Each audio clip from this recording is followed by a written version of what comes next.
ရှေးမူဟောင်းကျမ်းစာတုပ်ထဲမှာဖော်ပြထားတဲ့ဥစ္စာပြောက်တော့ပြန်လာပို့ရန်နည်းနှစ်နည်းကိုကျွန်တော်ဖော်ပြလိုက်ပါတယ်။ပထမတစ်နည်းကတော့မနုဿစိတ်တံမိုင်းထိုမန်တန်ကိုထမ်းရွက်မှရေးသားပြီးတင်းငုတ်ကိုထွင်းပြီးတော့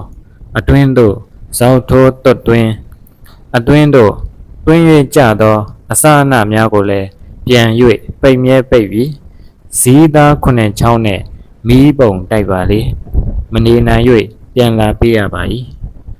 ဒုတိယတနည်းကတော့ဒန်းရွက်တွင်ခုနှစ်ရက်သားသမီးနေနံကိုရေးပြီးမီးဖုတ်ပြီးလျင်အကျွမ်းပြားကိုမစစ်စီနှင့်စီမီခွက်တွင်ထည့်ရောမှွေပါမိစာချီမြင်နှင့်ဖျားရှိတော်တွင်ဟတ်တိနိသွားဟဆိုပြီးခုနှစ်အုပ်မှန်းပြီးလျင်ဥစ္စာခိုးသူကိုပို့လာစေဆို၍မိကိုထွန်းအမြန်ပို့ရ၏မှတ်ချက်အနေနဲ့ခိုးတာမဟုတ်ပဲမိမိဘာသာပျောက်သွားခဲ့တာမေးကြံခဲ့တာဆိုရင်ဘာမျှအကျိုးမတက်ရောက်နိုင်ဟုပြောချင်မိပါသည်